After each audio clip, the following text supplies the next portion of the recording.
Hello, Year 9. Welcome to my second attempt at a video lesson on Macbeth.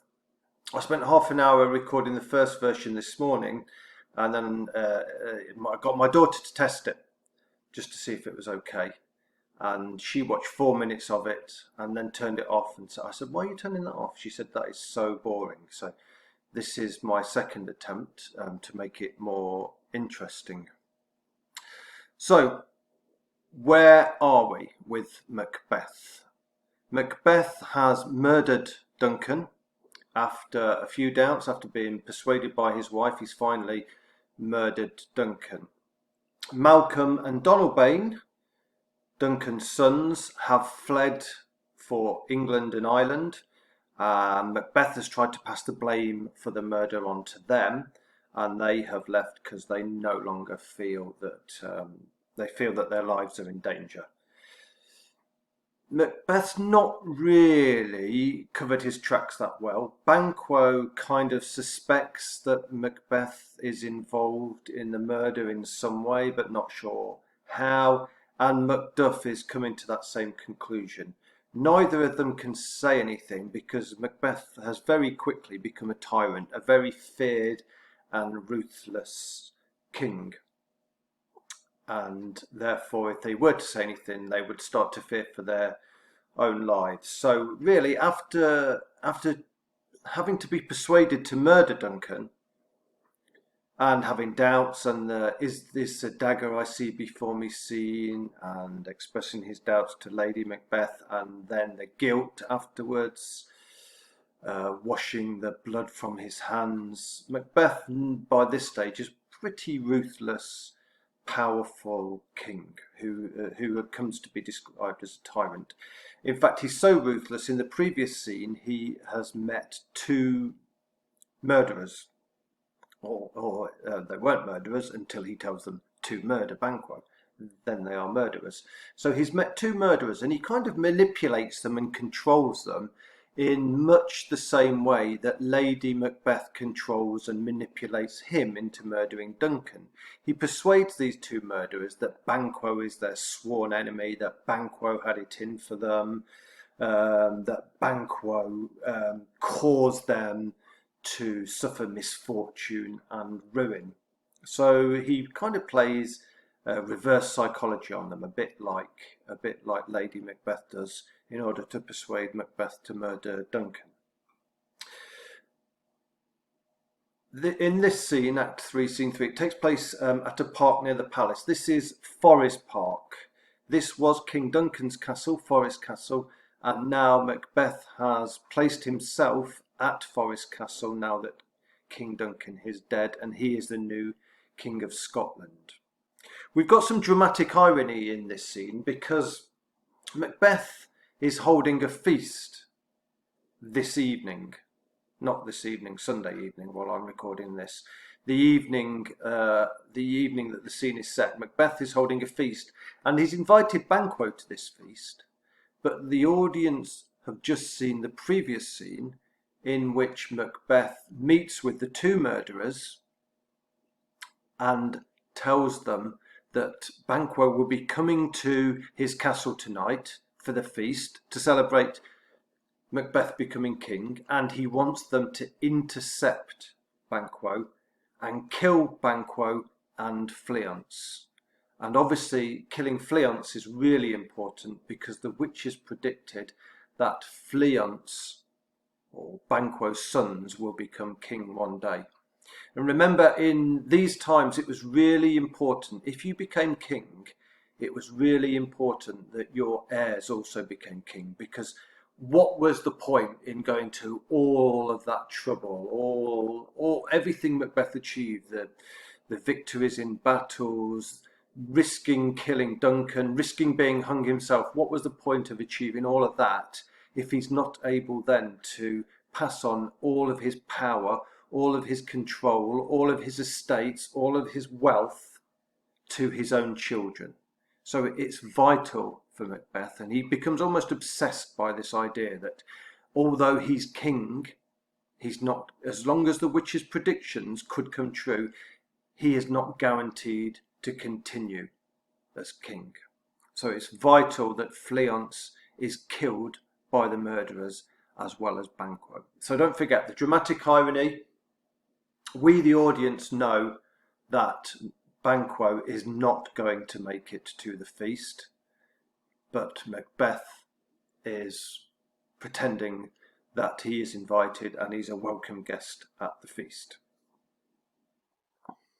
Right, onto the text. So I believe this app has got some sort of fancy cursor, but I can't figure out how to work it. So if you could follow the arrow, which inevitably it disappears at some point. So there you go, it's gone already.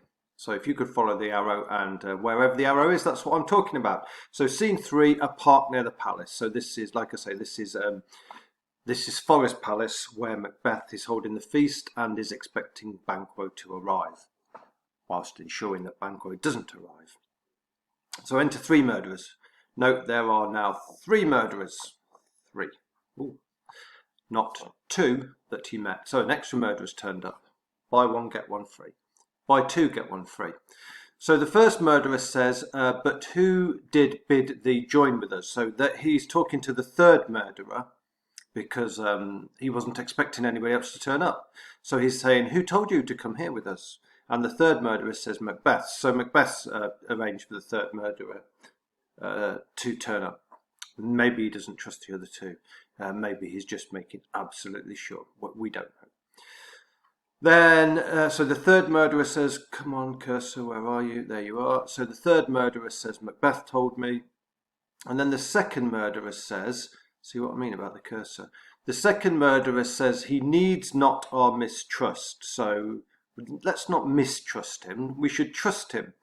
And he says we should trust him because he delivers our offices, which means he's here to do the same job as us, and what we have to do to the direction just. So he is here to do exactly the same as us, which is murder Banquo. So let's trust him. The first murderer then says, then stand with us. The west yet glimmers with some streaks of day. If I was in lesson, I would go on about this metaphor and tell you why. This is yet another example why Shakespeare is considered the greatest writer ever. Rather than saying, oh, it's getting a bit dark, isn't it? The murderer says, the west yet glimmers with some streaks of day. That's the sort of thing you've been missing, isn't it? While you've been stuck in front of your PlayStations. Those metaphors. The west yet glimmers with some streaks of day. So this tells us that there is still, in the west, there is still some daylight left. So it's what we call dusk.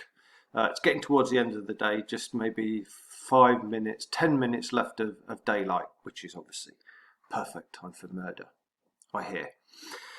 Now spurs the lated traveller apace to gain the timely inn. So this is the time of day when people are rushing to get to their homes, rushing to get to the inns that they're staying at. And near approaches, cursor's gone again, come on, there we go. And near approaches the subject of our watch. The subject of their watch, the person they are there to watch, is Banquo, and he is approaching. So Banquo should be arriving soon. The third murderer says, hark, I hear horses. That's Banquo's horse with Fleance. So Banquo's just arriving. So it's kind of building up the tension a bit. Rather than Banquo arrive straight away, they wait for him, they hear him, and then he does arrive. At this stage, Banquo's off stage and says, give us a light there. So he gets a light, not a torch. There's no such thing in those days. Batteries, so like a lantern, what you'd call a lantern. The second murderer says, then 'tis he. The rest are within the note of expectation.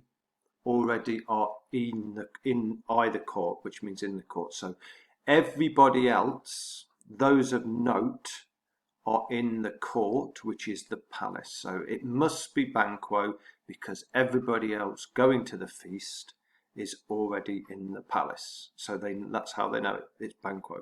And that also suggests it's dark, so dark now that you can't actually recognise Banquo. His horses go about. His horses have arrived. So he's arrived now, and he's getting off his horse, Banquo. And the third murderer says almost a mile. So it's almost a mile still to go to the palace. But he does usually, so all men do, from hence to the palace gate, make it their walk. So most people, including Banquo, get off their horse a mile before the palace and walk the last mile to the palace. I'm not sure why this is. Maybe they didn't want to make a mess of the king's lawn or leave horsey poo on the king's lawn. Not sure why that is, but so he's walking the last bit, which obviously is pretty handy because it's difficult to murder somebody when they're galloping on a horse. And then the second murderer says a light. So Banquo has a light, needs a light, and the murderers need a light in order to see Banquo. So it's pretty dark, which obviously adds to the tension of the scene. Okay, a new page has appeared. Enter Banquo and Fleance with a torch.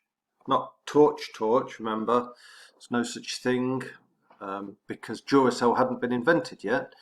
So like a lantern. So Banquo and Fleance are now on stage. If in the play, as far as we're concerned, they are the murderers can now see them. The third murderer says 'tis he, so he recognises Banquo because they're holding the lamp. And the first murderer says stand to it, which means get ready. Banquo says Banquo still doesn't know the murderers are there. He's not seen them, so that's kind of building the tension. The audience knows he's about to be attacked. Banquo doesn't, so another example of dramatic irony, if you like. Banquo says it will rain tonight, and the first murderer says let it come down, which I guess it's a kind of a pun, as in the blows that they're going to beat him with are going to rain down. So it sounds vaguely like a threat that let's get on with murdering him. And then we get that rather strange stage direction. They set upon Banquo, which doesn't really sound that unpleasant, does it? They're killing him, they're murdering him. Just like the death of King Duncan, we don't really get any graphic scenes of violence in this play, although this is one of Shakespeare's most violent plays, really, in terms of the number of murders and the number of deaths. We never really get to see any of them. There's no graphic violence. It would be PG or Peggy 7, maybe, if it was a film or game. But Shakespeare doesn't really show us the violence because it's kind of really not the point. It's the treachery and the ambition involved in the violence that are significant. And remember, these were very, very violent times anyway. In order to become king, chances are you really would have had to have killed somebody, and people in the court. Thanes and lords would regularly go to battle and would be used to violence. So violence isn't a big deal for these people. So Banquo says, oh, treachery. He realises that he has been cheated. He realises that he has been lied to.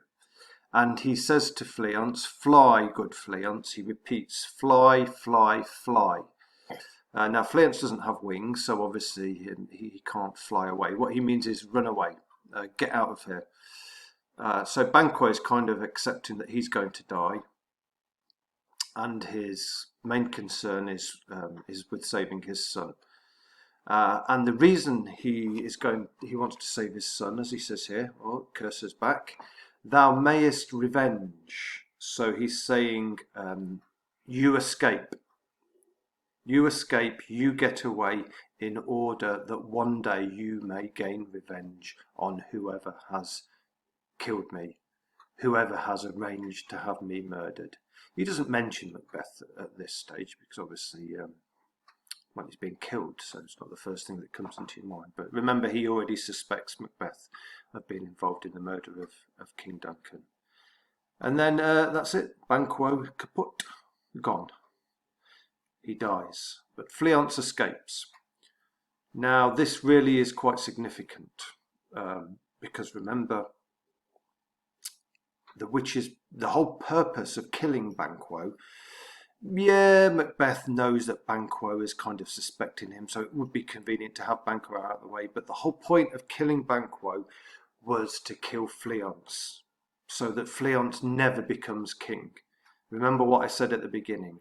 What is the point of Macbeth risking everything, becoming king, gaining all that power, doing everything he had to do in order to get that power, if he just hands everything over one day to Banquo's children? He has to make sure that Fleance dies, and that is the whole purpose of this task. So the murderers have messed it up, really. They've not done exactly what they were supposed to do.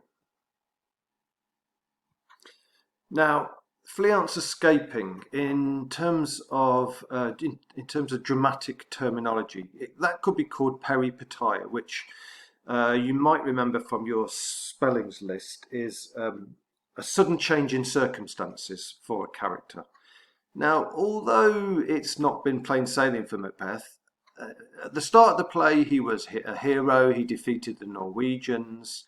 The witch's predictions were kind of good for him. He was going to be Thane of he was going to gain more power, become Thane of Cawdor, and then he was going to be king. So that was kind of good news. Yeah, he has a few dilemmas. Should I kill Duncan? Shouldn't I? I should be loyal to him. He's a good king. I've been his subject, and if I do kill him, and it all goes wrong, then they saw what happened to the previous Thane of Cawdor. But eventually, he did murder him, and he is now king, which is what he was aiming for. The two people that could be king, Malcolm and Donalbain, have gone. They're out of the country, and he is successfully the king of Scotland now. So everything has gone pretty much as planned. Yes, he's had doubts. He's almost had breakdowns really when he imagines, he hallucinates the dagger.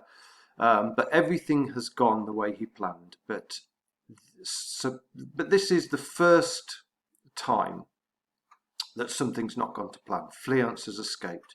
So this is the first real change in circumstances, the sudden reverse. This is a reversal of fortune. This is the first time things have started to go wrong for Macbeth. So that could be considered peripeteia, sudden reversal of fortune for Macbeth. And from here on in, things start to go not quite as planned. So Fleance has escaped. The third murderer says, who did strike out the light? So somebody's dropped the light. It's gone dark.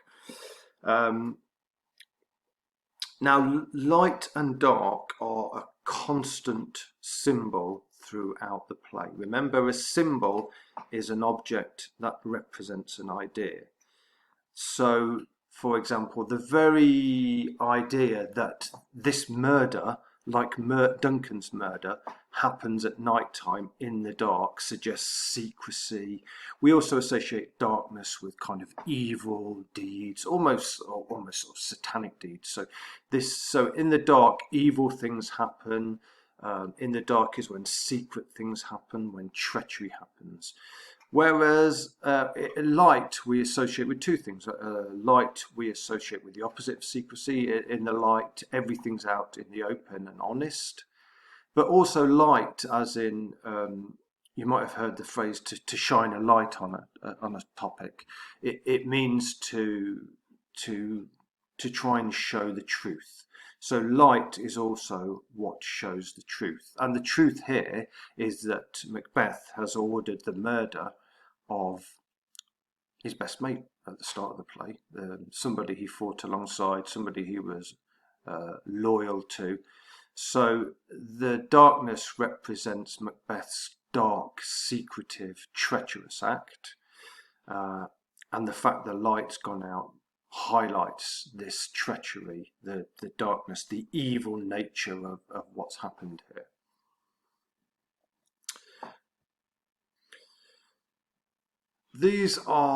Macbeth doesn't seem to have chosen the best men for the job, really. So the first murderer says, so somebody seems to have dropped a light, so it all seems a bit chaotic. Was not the way. Who's Where's Fleance gone? And then the third murderer says there's but one down, the son is fled. So they didn't really seem to know what they're doing. And there's three of them, and one child has managed to escape from them. So again, that emphasises this peripeteia, this sudden reversal of fortune. Things start to be going wrong here a bit, and Macbeth doesn't really seem to have chosen the best murderers in the world. The second murderer says we have lost the best half of our affair, so they've only done half the job. Fleance has got away with it. Then the first murderer says, well, let's away and say how much is done. So they're planning to go back to Macbeth and tell him what's happened and tell him Fleance has got away. That's not really going to go down very well, is it? So in this scene, we have looked at dramatic irony. The audience knows Banquo's on his way to his murder. Banquo doesn't. He wouldn't have gone if he did. We have got the symbol of light and dark. Light representing truth, goodness, and dark representing dishonesty, treachery, and evil deeds. And then we've got the peripeteia, which is the sudden reversal of fortune. Fleance escapes, and from here on things don't go as Macbeth plans. So in order to show your understanding, I would like you to answer six questions, please. If you could you write them in your book or email me the answers, and make sure it's full sentences, please, because this is English and we write in full sentences. So, number one, can you tell me, please, what is the dramatic irony in this scene? Question number two. What metaphor does the first murderer use to explain it is almost dark? Remember, you can, I think, hopefully, at this stage, I don't even know how I'm going to get this video to you, but I think you can pause and go forward and go back. So you can go back to my wonderful appreciation of the metaphor the first murderer uses, and that should help you answer the question.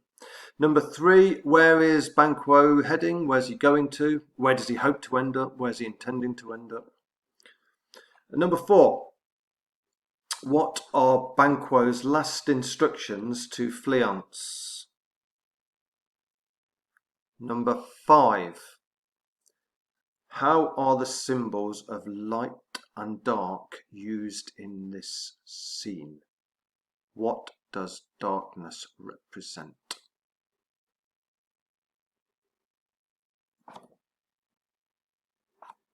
And finally, number six, what is the peripeteia in this scene, the sudden dramatic reversal of fortune? So write your answers down, email me them, please, or photo them and send me them in full sentences. My kids have been doing video lessons sent by their school, and what happens is at the end of the lesson, the teacher actually gives them the answer and goes through them. There's no way I'm doing that, because you'll just go straight to the answers and not actually go back and listen to it yourself. So good luck with that. Go back over the video if you need. Hopefully this hasn't been too painful for you. It's been previewed for third time by my daughter, who managed to get a bit further, but she still said she'd rather do something else than watch it. You've got no choice, so please watch it, answer the questions, send me them. Have a nice week and see you soon.